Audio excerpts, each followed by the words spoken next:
আল্লাহর কসম করে বলতেছি, যদি আমরা নির্বাচনের পরে দেখতে পাই এইখান থেকে অন্য মার্কার কেউ আমাদের সাথে থেকে বেইমানি করেছে, কোনো রেহাই নেই, আমি বলে দিলাম। ধানের শীষে ভোট না দিলে রেহাই নেই, ভোটারদের এভাবেই হুমকি দিয়েছেন বিএনপি নেতা নিজামুদ্দিন। তিনি আল্লাহর কসম কেটে সাধারণ ভোটারদের উদ্দেশ্যে বলেন, ধানের শীষ প্রতীক ছাড়া অন্য কোনো প্রতীকে ভোট দিলে নির্বাচনের পর কাউকে রেহাই দেওয়া হবে না। বিএনপি নেতার এমন হুমকি স্বরূপ বক্তব্য সামাজিক যোগাযোগ মাধ্যমে ছড়িয়ে পড়লে ক্ষুব্ধ প্রতিক্রিয়া জানায় নেটিজেনরা। অনেকে বলছেন, এমন হুমকির কারণে ভোটাররা কেন্দ্রে নাও আসতে পারেন।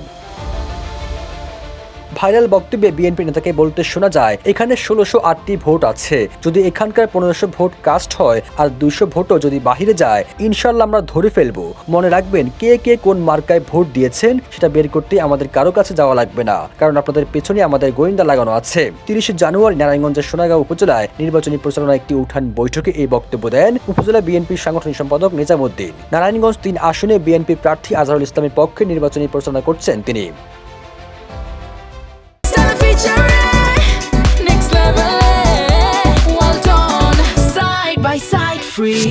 হুমকি দেওয়া ওই বক্তব্যে বিএনপি নেতা আরো বলেন, আমি আল্লাহর কসম করে বলতেছি, আপনারা এখনই আমাদের সাথে ধানের শীষের ছায়াতলে আসেন, আর যদি আমরা নির্বাচনের পর দেখতে পাই এখান থেকে অন্য মার্কায় ভোট চলে গেছে, আপনাদের মধ্যকার কেউ আমাদের সাথে থেকে বেঈমানি করে ১০, ২০ বা ৫০টি ভোট অন্য মার্কায় চলে গেছে, তাহলে কিন্তু কারো রেহাই নেই, বলে দিলাম।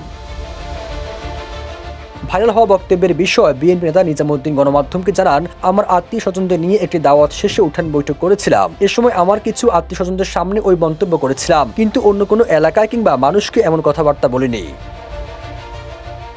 সোনাগাঁও উপজেলা নির্বাহী কর্মকর্তা ও সরকারি রিটার্নিং কর্মকর্তা আসিফ আল জিনাত জানান, ভিডিওর বিষয়টি নজরে এসেছে, এ বিষয়ে দ্রুত ব্যবস্থা নেওয়া হবে। সবুজ আলম, নিউজ ডেস্ক, ইত্তেফাক।